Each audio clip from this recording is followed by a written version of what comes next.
제가 10대 때 우리 친구하고 시외버스를 타고 어디를 갈 일이 있었습니다. 중간에 휴게소에 잠깐 들렸는데 어떤 번듯하게 생긴 아저씨가 버스를 타더니 하얀 골판지에다가 번호를 1, 2, 3, 4, 5, 6, 7, 8 딱 써가지고 일방적으로 앉아있는 승객들 무릎에다가 탁탁탁탁 놓고 가는 거예요. 그 번호판을. 그러면서 몇 번 딱 부르는 거예요. 내가 딱 됐어. 시계를 공짜로 준대. 금장시계. 와, 제가 받아서 아버지 갖다 줘야겠다. 이제 그렇게 생각하고 흥분해가지고 일어났더니 이걸 공짜로 준다는 거예요. 이야, 나에게도 이런 행운이 오는구나. 막 번쩍번쩍한 금장시계를. 근데 이걸 그냥 주면 불법이래요.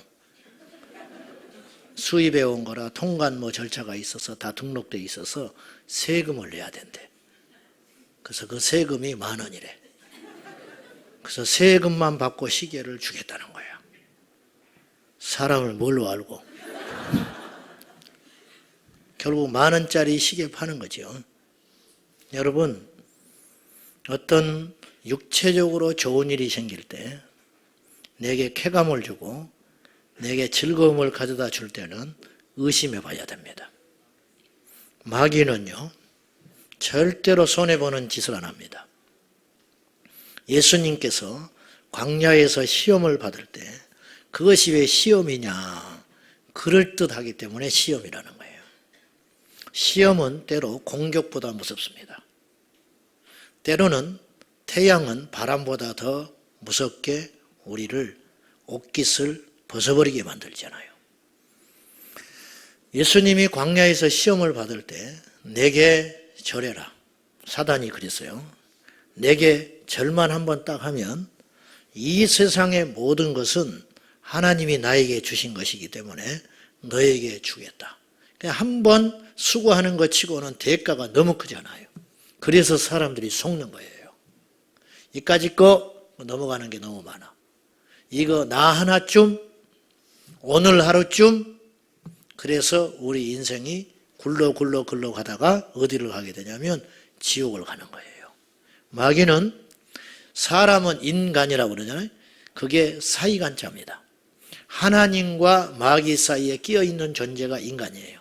근데 우리가 하나님과 사탄의 그 전쟁 가운데 놓여있는 중간자인데 오늘 하루를, 내 인생을, 그리고 어떤 결정을 무엇을 하느냐에 따라서 우리가 영생을 얻을 수도 있고 패망에 이를 수도 있는데 오늘 성경에 다니엘서 12장 3절을 한번 보십시오. 명백히 갈라지는 일이 나온다. 2절 다시 봐요. 2절 시작. 자는 자 중에서 많은 사람이 깨어나 영생을 받는 자도 있겠고 수치를 당하여서 영원히 부끄러움을 당할 자도 있을 것이며 잠자는 자 중에 땅의 티끌과 같은 인생 가운데 두 종류가 있다. 깨어나서 영생을 받아 하나님 나라에 가는 자도 있는가 하면 깨닫지 못한 채 영원히 멸망길로 가는 인생이 있다. 여러분은 어느 길에 설 것이냐 이 말입니다. 마귀는 우리에게 살점을 던져주고 뼈를 치해가는 존재라는 걸 꼭 기억하셔야 돼요. 자, 4절 다시 한번 봐요. 4절 또 봅니다. 시작. 다니엘아, 이 말을 간수하고 이 글을 봉함하라. 많은 사람이 빨리 왕래하며 지식이 더하리라. 오늘 마지막 때 엔드타임, 제가 설교하면서도 몹시 부족함을 느껴요. 그렇지만 한 가지씩은 여러분이 매 시간마다 건져가셔야 돼요. 그러니까 그것이 이렇게 만들어서 하나의 퍼즐이 되도록 한 주에 와서 하나씩은 건져갈 수 있어야 돼요. 오늘의 주제는 이거예요. 우리가 급한 일을 하느라고 중요한 일을 놓치는 속는 인생이 되지 말자. 이제 이것입니다. 우리가 잘 아는 이야기입니다. 근데 오늘 제가 이 시간에 대한 우선순위에 대한 이야기를 하게 되는데 이것은 세상에 성공학이나 자기 개발 그러한 이론이나 책에서도 수없이 이야기하는 거예요. 스티븐 코비가 쓴 책이 있잖아요. 성공하는 사람들의 7가지 습관. 그 책이 전 세계에 히트를 쳤어요. 그건 왜 그러냐? 이만큼 이 시대의 사람들도 시간의 중요성과 가치를 알고는 있다는 뜻이에요. 그런데 세상에 말하는 성공 이론서와 오늘 저희가 말씀을 통하여 알고자 하는 것은 다른 측면이 있어요. 우리는 성공하기 위해서 보람된 인생을 살기 위해서 시간을 아끼고 중요한 일에 투자하자, 그것이 아니에요. 우리는 영생을 얻고 하나님 나라의 주체가 되기 위하여 시간을 허비해서는 안 된다는 측면이에요. 우리 가난해도 돼요. 가난해도 하나님 붙들고 살면 그 인생은 실패한 인생이 절대 아니에요. 우리는 부자 되기 위해서 모인 게 아니에요. 우리는 세상에 영향력 있고 출세하는 큰 인물이 되고 싶어서 우리 아이를 교회에 끌고 온 게 아니에요. 거룩하게 말씀으로 훈련시켜서 세상에 물들지 않는 하나님 나라의 가치관을 가진 예수님의 용사를 만들기 위해서 교회에 나오는 거예요. 그러니까 이걸 분명히 기억하고 여러분 예수 믿으셔야 돼요. 그렇지 않으면 거짓된 복음에 속아가지고 세상과 똑같아요. 교회 나오고 성경 읽고 기도하지만 기복적 신앙에 빠져가지고 번영신학에 휘말려가지고 마지막에 주님 앞에 가면 버림받는 그런 비참한 인생이 돼서는 안 됩니다. 다니엘은 오늘 4절에서 엄청난 이야기를 했어요. 마지막 때가 되면 지식이 더해지고 사람들의 왕래가 빨라지리라. 여러분, 이런 예언을 어떻게 합니까? 다니엘이 2600년 전의 사람이에요. 앞으로 세상이, 저도 그런 예언을 할 수 있어요. 예를 들면 앞으로 세상은 더 흉악해지고 살기 어려운 시대가 될 것입니다. 이거는 그냥 할 수 있는 말이에요. 근데 어떻게 이렇게 구체적으로 예언을 할 수 있죠? 왕래가 빨라지고 지식이 더해진다고요? 이게 하나님의 지혜가 아니에요. 할 수 없는 말이에요. 어떻게 짐승의 표가 등장하여 사람들이 매매를 못하는 시대가 온다는 소리를 사도 요한은 2000년 전에 할 수 있죠? 그것을 은유적으로 해석합니까? 아니에요. 하나님의 말씀은 참이고 진리예요. 오늘 혹시 교회 처음 나오신 분들이라든지 이런 쪽에 관심이 없는 분들은 귀를 열어서 잘 들으셔야 돼요. 우리는 부자 되고 잘 먹고 인간관계 잘하고 우리 자녀들 하나고 외동이 또 뭐 그러니까 좋은 친구 만나주게 하려고 교회에 왔다? 애초에 틀렸어요. 우리는 그렇게 교회 나온 사람이 아니에요. 우리는 살기 위해 온 사람들. 마지막 날에 하나님의 뜻이 어디에 있는가? 계시가 무엇인가? 예수를 믿는다는 게 무엇인가? 십자가를 진다는 게 무엇인가? 이걸 알기 위해서 교회를 나온 것이지 그냥 그럭저럭 교제하고 그러니까 교회를 그렇게 오래 다녀도 사람만 만나지 예수님을 못 만나고 가는 거예요. 성경을 봐도 지식으로만 듣지 진리 대신 예수님을 못 만나는 거예요. 생명을 얻지 못한 채 헤매이다가 지옥불에 가고 마는 것이에요. 마귀가 우리를 속이고 있는 것입니다. 다니엘은 말하기를 이 말을 비밀로 봉함해 놔라. 마지막 날이 되면 이 계시가 열린다는 거예요. 오늘 이 말씀은 오늘 우리를 위하여 묻혀준 말씀이에요. 왕래가 빨라지고 지식이 더해지리라. 이건 경고하는 거예요. 이런 때가 올 것이니 어떻게 할 것이냐 이제 우리에게 경고하는 거예요. 13세기 유럽에서 근대화된 시계를 본격적으로 발명하면서부터 사람들에게 어떤 일이 생기기 시작했냐면 이제는 사람들은 시간의 지배를 받는 일이 벌어지게 됐어요. 옛날에는 일을 하다 보면은 오늘 못하면 내일도 하게 되고 이게 뭐라 그럴까 이 기준이 없는 거예요. 근데 시계라는 것이 딱 발명되면서 24시간 하루가 정립이 딱 되면서 언제까지 이 일을 마쳐야 한다는 주문을 받기 시작했어요. 그래서 일이 이제는 노동자의 주체에서 시간으로 옮겨가게 된 거예요. 이해되시죠? 자, 과거에는 문명의 제약과 장벽들이 참 많았습니다. 시간이 속도가 느린 시대, 그리고 지식이 한계인 시대. 그러니까 태어나가지고 자기가 사는 지역을 벗어나지 못한 채 죽는 사람들이 대단히 많았어요. 그리고 옛날에는 우편 배달부가 뭔가를 배달을 해서 그 사람의 손에 딱 전달을 해줘야만 되는 시대가 있었어요. 그러나 지금은 그렇지 않게 됐죠. 참으로 이상한 것은요, 우리가 시간을 전략하기 위해서 전화기를 만든 거예요. 옛날에는 찾아가서 말을 해야 했잖아요. 그러면 전화로 대화를 하게 됐죠. 그러면 그 시간이 남아야 할 거 아니에요. 그죠? 옛날에는 우편을 가서 전달을 해주고 계약서를 내밀어야 성취가 됐어요. 그러나 지금은 인터넷으로 메일을 주고받음으로 갈 필요가 없게 된 거예요. 그러면 상식적으로 그 시간들이 고스란히 남아야 돼요. 우리는 더 여유롭고 풍요로운 알찬 인생을 살아야 해요. 그런데 어찌된 일인지 핸드폰과 고속열차와 비행기가 난무하는데도 불구하고 우리 시간은 점점 없어지고 쫓기게 됐습니다. 어떻게 된 거죠? 이 시간을 도둑질해가는 존재가 생긴 거예요. 이걸 한번 따져볼 필요가 있다는 거예요. 이제는 더 이상 우리는 숨을 곳이 없어요. 연락을 못 받았다는 건 거짓말이에요. 새벽 2시고 3시고 우리는 연락을 받아야 해요. 목욕탕에 가서도 연락을 받아야 해요. 병원에 입원해 있을 때도 연락을 받아야 해요. 숨을 곳이 없게 된 거예요.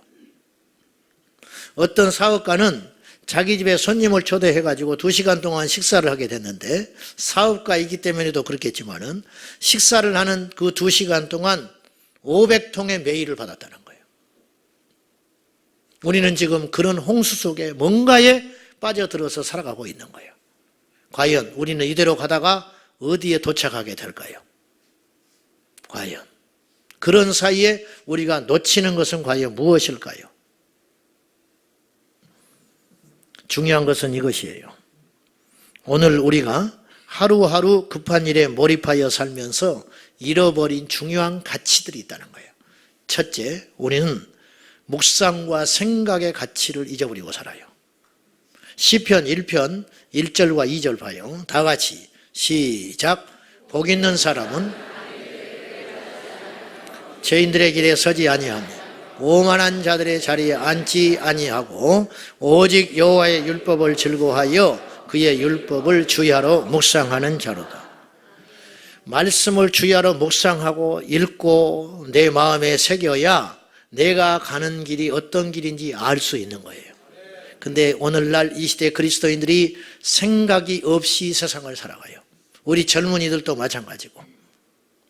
25살, 30살이 다 돼가는데 어느 날 답답하니까 아빠가 이렇게 이야기합니다. 너 앞으로 뭐하고 살래? 그러면 애들이 뭐라고 반응하냐면,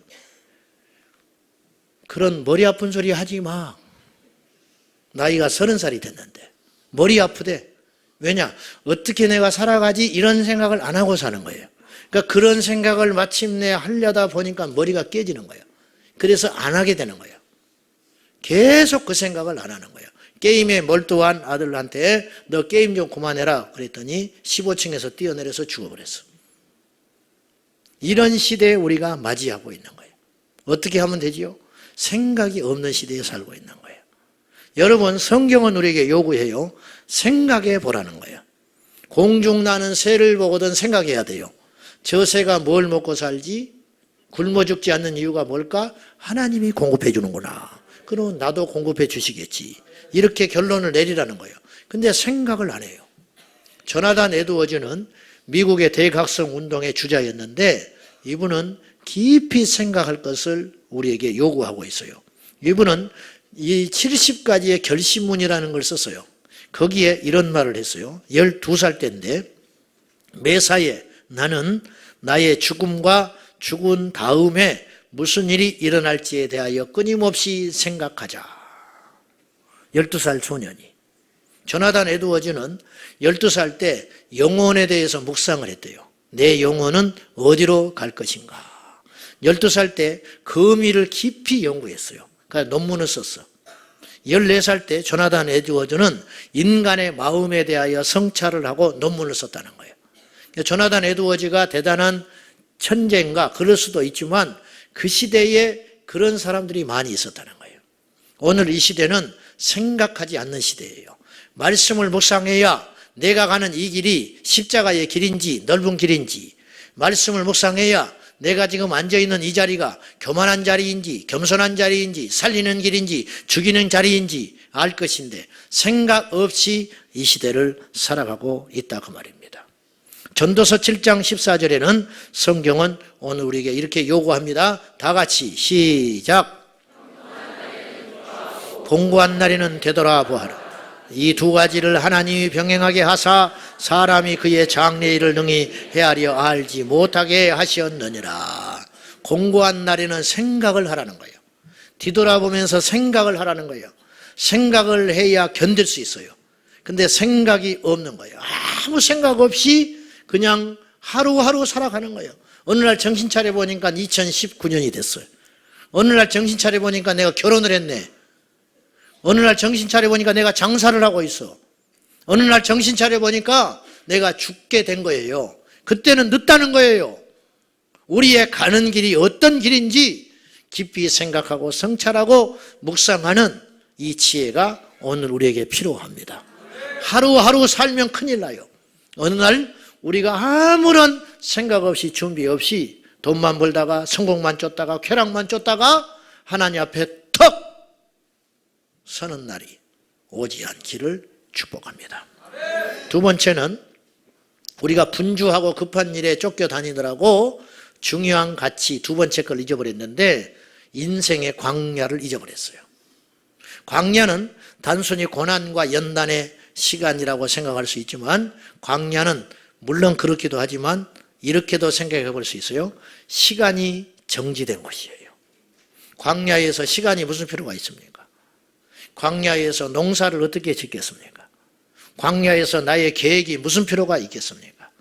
광야는 하나님이 쓰는 사람들에게 주신 필수 코스라는 말은 우리가 많이 들어봤을 거예요. 맞습니다. 사람은요, 연단을 받을수록 깊어져요. 틀림없습니다. 꽃은 기후에 덥고 추운 기후를 잘 견뎌내야 꽃은 향기와 그 꽃 내음이 강하게 나타나는 거예요. 요새 진짜 벌꿀을 찾아보기 힘든 이유가 뭔지 아세요? 꿀벌들이 설탕을 먹고 뱉어내기 때문에 진짜 꿀이 없는 거예요. 노동하지 않는 꿀은 진짜 꿀을 못 만들어내는 거예요. 헨리 나우에는 예수님의 생애를 이렇게 표현을 했어요. 예수님은 상처받은 치유자다. 예수님이 치유자잖아요.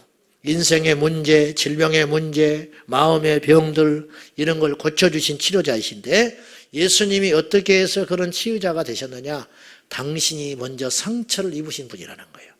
비방과 조롱과 멸시와 천대와 억울한 일과 십자가를 겪은 그 주님. 예수님이 광야를 겪었어요. 예수님조차도 광야를 겪었어. 모세는 40년의 광야를 겪었어요. 다윗은 골리앗을 죽인 다음에 이스라엘의 영웅이 됐지만은 그 후로 10년을 광야에서 연단받았어요. 바울은 3년의 광야길을 겪었어요. 어떤 사람이 인생이 얕아요. 나이는 많고 똑똑한데 인생이 얕은 이유, 그것은 뭐냐? 광야를 통과해 본 적이 없기 때문에 그렇습니다. 여러분, 광야를 통과해야 그 인생이 깊이가 있는 법인데 급하고 쫓기는 일에 하루하루 매여 살다 보니 광야의 깊이가 없는 거예요. 말을 너무 함부로 해. 주변을 배려하지 않아. 내가 이렇게 말함으로 주변을 고통스럽게 하고 힘들게 하고 낙담하고 있다는 걸 알지 못하는 거예요. 혈기방장했던 모세가 40년 광야를 걷고 나니까 모세가 어떤 사람이 됐습니까? 지면의 어떤 사람보다 온유한 사람이 되었다고 성경은 기록하고 있어요. 제 말을 이해하고 들으십시오. 제가 보기보다 사람들하고 잘 부딪히는 사람이 아니에요. 여러분 어떻게 생각할지 모르겠는데 그 이유가 뭐냐면은 부교역자 때 제가 사역을 오랫동안 했어요. 파트부터 전임까지 어느 부서에 가서 저는 부딪힌 적이 없었어요. 누가 나 때문에 뭐 교회를 떠난다, 상처받았다 그런 사람이 없었어. 그래서 저는 개척을 하면서도 그 부분만큼은 자신만만했어요. 그리고 속으로 이렇게 함부로 판단했어요. 어떤 목사님이 개척을 했는데 뭐 개척한 멤버들이 다 나가버렸단다. 목사님에다 상처를 받고 나갔단다. 그건 100% 목사의 잘못이다. 나는 그렇게 교만했어요. 근데 제가 개척하고 부교역자로 있을 때보다 100배 노력하지 않았겠어요? 100배 더 헌신하지 않았겠어요? 그럼에도 불구하고 제일 먼저 나에게 부딪히는 문제는 설교하는 문제가 아니었어요. 기도하는 문제가 아니었어요. 관계였어요. 나도 이런 날이 오는구나. 그리고 긴 밤을 잠을 이루지 못하면서 그 관계의 고통 가운데 지금 14년째 제가 연단받고 있어요. 나도 별 수 없더라고. 가끔 우리 교회에 오신 성도님들 중에 이렇게 생각할 수 있습니다. 이 교회가 참 힘들다. 적응하기 힘들다. 내가 지금까지 수십 년 예수를 믿었는데 누구하고 부딪히는 성격이 아닌데 왜 이 교회에 와서 자꾸 이렇게 부딪히나. 여러분 잘못도 아니고 교회 잘못도 아니에요. 하나님이 여러분을 광야로 데려온 거예요. 여기서 견디셔야 돼요. 이 광야에서 견디는 자가 향기로운 꽃을 피우게 되는 것입니다. 야곱이 바로를 만나가지고 죽기 전에 무슨 말을 하냐면 내가 험악한 세월을 보내었나이다. 야곱은요, 이등으로 태어나는 게 분해가지고 발목을 잡고 나온 사람이에요. 야곱은 사기꾼이었어요. 그랬던 야곱이 자식도 잃었다가 찾고 절뚝발이로 살아가고 자기 외삼촌한테 혹독한 고난의 시간을 겪고 온갖 일을 다 겪은 다음에 죽어버린 줄만 알았던 자기 아들을 가슴속에 품고 수십 년을 살다가 요셉이 살았다는 소식을 듣고 애굽에 내려와서 바로를 만나 그가 이런 고백을 해요. 내가 험악한 세월을 보내었나이다. 그 한마디. 그리고 야곱은 어느 정도로 영적으로 거성이 되어 있었냐면은 바로를 축복하는 자가 됩니다. 이건요, 바로는요 신이에요. 애굽의 신. 근데 바로가 이스라엘 야곱에게 그 촌 노인에게 축복을 받았다는 것은 영적으로 우위에 있다는 뜻이에요. 과연 이것은 어디서 오는 것이죠? 광야를 통과했기 때문에 빚어진 인격과 영성이라는 거예요. 근데 늘 쫓기는 우리에게는 광야를 잊어버리고 살게끔 되어 있다 이 말입니다. 사랑하는 여러분, 견디셔야 됩니다. 급한 일에 쫓기는 사람은 결코 광야의 인내를 배울 수 없습니다. 리크루트지에서 설문조사를 했는데 30대 직장인 중 56%가 이직을 생각한다 그랬어요. 견디질 않아요. 조금만 힘들면 내일 일을 생각지 않고 그냥 사표 던져버리는 거예요. 던져버리고 그냥 시인데 저 자식은 누가 먹이고. 우리 옛날 우리 부모들은 그렇게 안 살았어. 우리 선조들은 그런 식으로 행동하지 않았어. 사역도 좀 하다가 포기해버려요. 아니면 뭐 안 돼. 그런 무책임한 일이 어디가 있어. 그런 무책임한 일이. 교회도 개척했다가 2, 3년 볕대 보다가 아니면 이 자리가 안 좋대. 어디 간들 뭐가 달라져. 그래서 이 시대는 성경 교사들은 많아요. 무슨 말인지 아시죠? 성경을 지식적으로 잘 풀이해주는 석박사는 많아. 근데 불을 토하는 부흥사는 없어. 불을 토하는 부흥사는 없다고. 이 시대에 한 시대를 흔드는 두렵게 만드는 설교자는 없어. 옛날에 우리 믿음의 선조들은 이러지 않았어요. 비록 가난하고 세상에 인정받지 못했지만 입을 열면 거기에서 성령의 불이 나왔어요. 생명이 쏟아져 나왔어요. 그러나 지금은 얕은 시대가 돼버렸어요. 그 이유가 뭔지 아세요? 우리가 광야를 잃어버렸기 때문이에요. 세 번째, 우리는 진리를 잃어버렸습니다. 진리는 말씀이에요. 진리는 생명이에요. 진리는 예수 그리스도예요. 잊어버렸어요. 헐리우드의 거대 자본이 첨단 CG로 무장해가지고 하루가 멀다 하고 SF 영화를 만들어냅니다. 극장에 그냥 한두 달이면 수십 편의 영화가 걸려 나와요. 어벤져스 시리즈, 아이언맨 시리즈. 그러면서 그런 영화를 잔뜩 보고 막 2번, 3번씩 보는 사람도 있대. 그리고 나서 예배당에 떡 앉으면 하나님께 묵상이 됩니까? 유튜브나 혹은 다음 이런 포털 사이트에 보면 이런 기사들이 올라와요. 아주 신중하게 올라와. 배트맨과 슈퍼맨이 싸우면 누가 이길까? 아이언맨하고 배트맨은 누가 더 부자일까? 이게 지금 제 말이 무슨 말인지 모르는 분들은 정말 귀한 분들이에요. 왜냐하면 그것 자체를 모르는 분들이니까. 모르는 게 나아. 아이언맨하고 배트맨하고 누가 부자예요? 그럼 밑에 막 댓글이 쫙 실려요. 이러이러해서 아이언맨이 부자다. 아니다. 이렇게 하니까 배트맨이 더 부자다. 막 자기들끼리 논쟁이 시작돼요. 유현진이가 FA 내년에 대박인데 이대로 가면 과연 연봉을 얼마나 받을까? 3년에 7천만 불은 받을 거다. 아니야. 4년에 1억 불은 받을 거다. 그래서 유현진이가 커피 한 잔이라도 사줘봤어? 송중기하고 송혜교는 왜 헤어졌을까? 그래서 네 핏줄이기를 해, 가족이기를 해. 하루면 멀다 하고 잡스러운 연예계 누수들.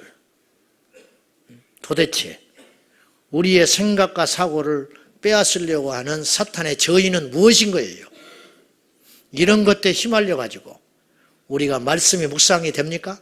이런 것에 휘말려 가지고 우리 자녀들의 영혼이 지금 어디로 가고 있는지 보이십니까?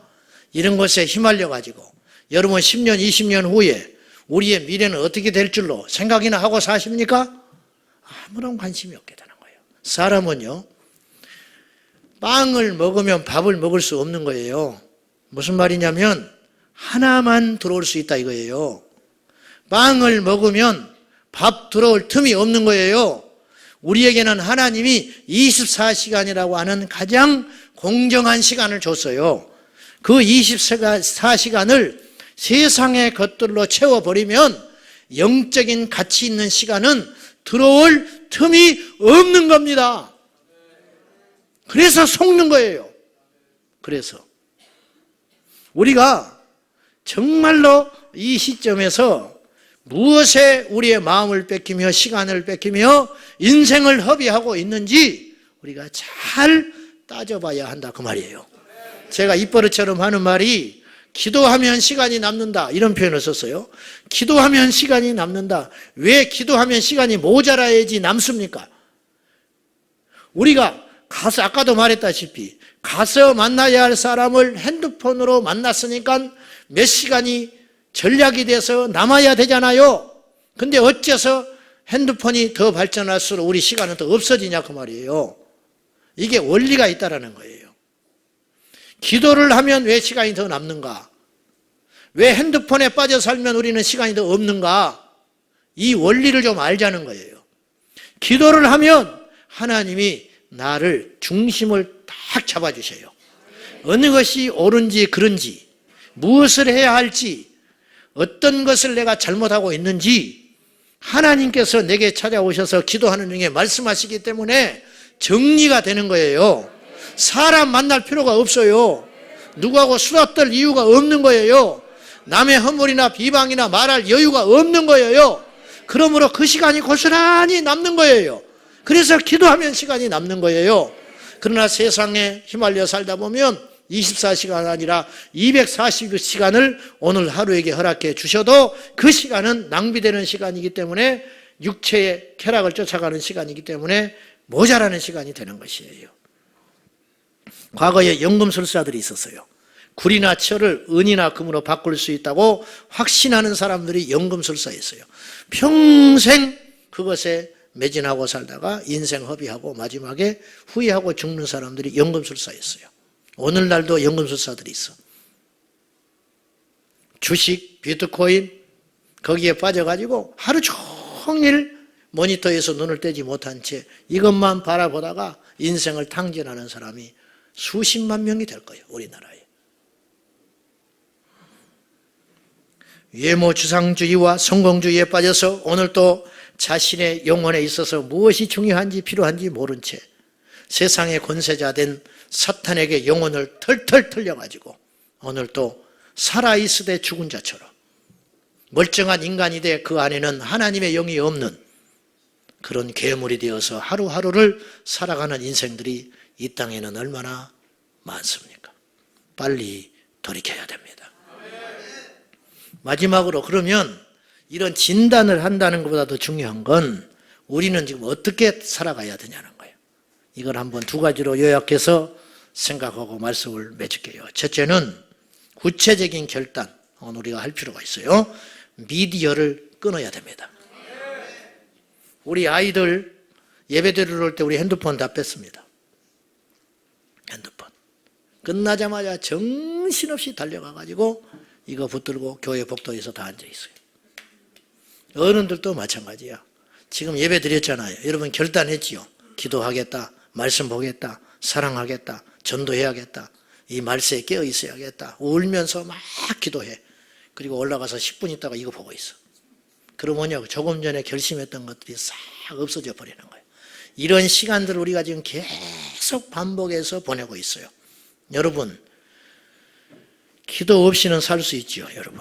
솔직히 말해봐. 기도 안 하고 하루 살 때가 많잖아. 예수 없이도 살 수 있죠. 예수님 안 보이니까. 솔직히 말해봐. 밥을 한 끼 굶어도 살 수 있죠. 핸드폰 없이 살 수 있어요? 핸드폰 없이 살 수 있냐고. 집에다가 핸드폰 두고 나왔다. 정신 나가버립니다. 다시 가야 돼. 차 타고 1시간을 와도 다시 돌아가야 돼. 그래서 핸드폰 가져와야 돼. 핸드폰에 배터리가 20% 남았다. 미치려고 그럽니다. 미치려고 그래. 그럼 뭐 대단히 중요한 것도 없어. 그 연락 안 받아도 되는 것들이 99%야. 그래, 안 그래요? 근데 왜 그렇게 살죠? 오늘 여러분 결심하세요. 저도 지금 결심을 그렇게 하고 있어요. 폴더폰으로 바꿔야겠다. 스마트폰은 하루에 내가 한쪽에다 처박아 놓고 볼 때만 잠깐 보고 일상에 돌아다닐 때는 내가 이거 갖고 다녀야겠다. 내가 이제 그렇게 맘먹을 지경이에요. 천하장사가 없는 거예요. 이길 수가 없어. 똑같이 24시간 하루를 하나님이 허락하셨는데 어떤 사람은 계속 핸드폰만 하고 하루를 지내는 사람이 있어요. 어떤 분은 핸드폰으로 성경을 읽는 사람도 있어요. 설교를 듣고. 그러나 저는 직접 내 손으로 책을 펴서 읽는 이 활자의 능력은 따라올 수 없다고 봐요. 못 따라와요, 이거는. 핸드폰으로 성경 읽지 마세요. 스스로 위로 삼지 마세요. 그렇게 성경 읽는 거 아니에요. 책으로 읽으세요. 책으로.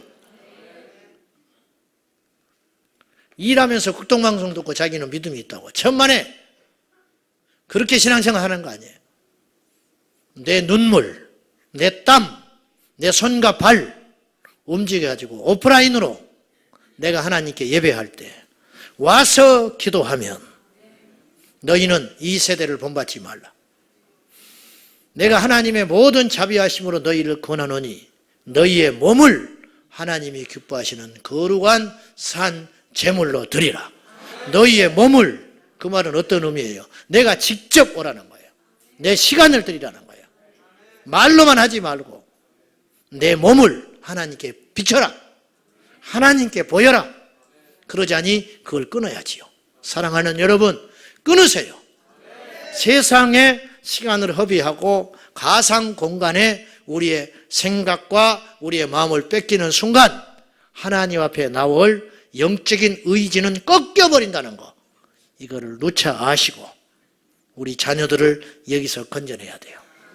뭐 기도 많이 한다, 40일 새벽 기도는 할 수 있어. 그러나 40일을 핸드폰은 못 끊는 시대가 됐어요. 그러니 그 자리에 무엇이 지금 차리하고 있는지 알겠지요. 술, 담배는 눈에 보이는 우상이고 제사상에 가서 넙죽넙죽 절하는 것은 기절할 만큼 무섭게 생각해요. 그런데 왜 이거는 그렇게 심각하게 생각하지 않지요? 이것은 나쁜 것 같지 않고 편리하게 보이기 때문에 우리가 그렇게 허비하고 살아가는 거예요. 저와 여러분이 결단해야 할 때가 됐습니다. 하나를 더 말씀드리면 우리가 현실적으로 세상을 끊고 하나님께 나오기는 쉽지 않아요. 그럼 어떻게 해야 되느냐? 여기에 더러운 물이 있다고 생각합시다. 이 더러운 물을 깨끗하게 하는 방법은 두 종류가 있습니다. 이걸 엎어버리는 겁니다. 그러나 이것은 쉽지 않습니다. 그럼 어떻게 하느냐? 여기다가 쇠물을 계속 붓는 거예요. 그러면 언젠가 이 더러운 물이 빠져나갑니다. 바로 이것이에요. 제가 술, 담배 그러면 괴로운 분들이 좀 있죠. 술남미 여인 그래도 괴로운 사람이 있을지 몰라. 목사님이 꼭 잘 나가다가 술, 담배 이야기한다. 내가 어제 술 먹은 날은 꼭 이야기한다. 이렇게 이야기하는 사람이 있을 수 있어요. 그러면서 여러분이 괴로워하잖아요. 그래서 막 교회 안 가고 싶기도 하고. 여러분, 그러더라도 나와야 돼. 내 자식이 술에 취해서 있어요. 교회 가자. 어떻게 내가 가냐는 거야. 부끄러워서. 그때 우리는 이렇게 단호하게 이야기해야 돼요. 그래도 가야 된다. 술 냄새를 풍기더라도 가야 된다. 그래야 네가 살아. 여러분, 끊고 주님은 오라고 말하지 않았어요. 그건 율법이에요. 오라는 거야. 일단 와라. 주님이 오시라고 그랬어. 무조건 와라. 망한 자, 실패한 자, 교만한 자, 죽을 자, 세상의 죄를 아직 끊지 못하는 자, 일단 와라. 주님 만나면 이길 수 있는 힘이 생긴다는 거예요. 카자흐스탄의 알마티에 은혜교회를 개척한 김삼성 선교사님이 계셨어요. 지금은 이제 철수하셨는데 이분이 이런 이야기를 하셨던 것이 내가 잊혀지질 않아. 그 카자흐스탄은 원래 사회주의 국가였어요. 그러니까 이 알코올 중독, 마약 중독, 그리고 이 성적인 문란이 아주 심한 나라예요. 다 공산권 국가가 다 그렇습니다. 근데 이 셀교회로 유명합니다. 한 5천 명 이상이 모이는 대단한 교회였어요. 청년들이 굉장히 많은데 청년 중에 마약 중독자들이 많아. 알코올 중독은 말할 것도 없고. 그리고 마약 중독된 사람이 교회에 전도를 해서 데려오는 거예요. 그러면 금단 현상이 와요. 여러분 술만 끊으려고 해도 미칠 것 같은데 마약을 끊는 것이 쉬운 일이겠습니까? 벌벌벌 떨고 눈이 뒤집어지고 살 수가 없게 되는 거예요. 그러면 저녁에 그 마약 중독자를 불러내가지고 7, 8명의 셀 식구가 교회에서 가운데 앉혀놓고 진을 치고 같이 철야 기도를 해요. 그리고는 마귀를 쫓아내고 찬송하고 기도하면서 밤을 지새요. 그러면 이 중독자가 이 새벽녘쯤 되면 지쳐서 쓰러져 버려. 그러면 집에 가서 재워. 그리고 낮에 재우고 저녁밥 먹여가지고 저녁이 되면 또 불러내. 그리고 셀 식구들이 직장 갔다가 또 와요. 그러면 저녁에 모이면 또 이 친구를 가운데 앉혀놓고 또 그렇게 기도를 해. 그렇게 해서 한 달을 해요. 한 달을 하면 악한 영이 떠나가. 한 달을 하면 마약에 중독된 이 영혼 속에서 중독의 영이 떠나가 버려. 그리고 이 사람을 살려내. 여러분, 교회는 이렇게 위대한 것이에요. 복음은 이렇게 강력한 것이에요. 나쁜 것을 금하고 주님께 나올 자는 많지 않아요. 여러분이요, 세상을 끊지 못하겠거든 세상을 지고 있어도 좋아요. 그러나 하나님은 놓치면 안 돼요. 계속 예배하는 거예요. 할렐루야. 계속 찬송하는 거예요. 세상의 유혹이 얼마나 거센데요. 세상에서 할 수 있는 일이 없거든 예배당에 오세요. 그냥 세상에 헤매이지 말고 예배당에 와서 기도가 되든 안 되든 엎드려 있으세요. 예배당에 와 있어. 그러다 보면 하나님이 만나 주시는 거예요. 어느 날 뚫리는 역사가 있게 되는 거예요. 사랑하는 여러분, 예배자를 찾으시는 하나님 앞에 계속 예배하는 저와 여러분 되시기를 축복합니다. 하나님의 은혜를 계속 받는 거예요. 내 안에 싸움이 있든지 넘어졌든지 계속 하나님을 가까이 하라. 그리하면 그가 너를 가까이 하시리라. 하나님을 가까이 하는 거예요. 계속 예배하고 계속 찬송하고 계속 기도함으로 내 안에 밀려있는 세상의 때들이 완전히 빠질 때까지 하나님 앞에 나오는 저와 여러분 꼭 될 수 있기를 예수님의 이름으로 축원합니다. 오늘 우리 하나님 앞에 서원까지는 아니고 약속 한번 해요. 미디어를 절제하기로. 자, 아멘 했어요. 손 들어. 강제로 하지 마. 난 강제로 하는 거 원치 않아. 진짜 줄이세요. 저 말할 때 줄여. 줄이세요. 줄이세요. 우리 영성을 파괴합니다.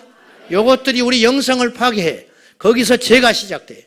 보는 것 조심하라 그랬어요. 듣는 것 조심하라. 가는 것을 조심하라. 눈을 빼버리라. 손을 잘라버리고 발을 잘리서라도 하나님 앞에 가야 할 줄로 믿습니다. 우리 함께 기도합시다. 살아계신 하나님 아버지, 이 시간 우리가 결단합니다. 세상을 내려놓겠습니다. 수없이 우리가 도전하고 도전했지만 또다시 번번이 무너졌습니다. 주님, 그러나 우리가 다시 한번 결단합니다. 세상의 문화, 세상의 미디어, 세상으로 향하였던 우리의 가치관들을 하나님께로 돌려서 묵상하는 인생이 되겠습니다. 예배하는 인생이 되겠습니다. 광야길을 걷는 인생이 되겠습니다. 진리에 목마른 인생이 되겠사오니 주님 우리를 붙들어 주시옵소서. 예수님의 이름으로 기도하옵나이다. 아멘.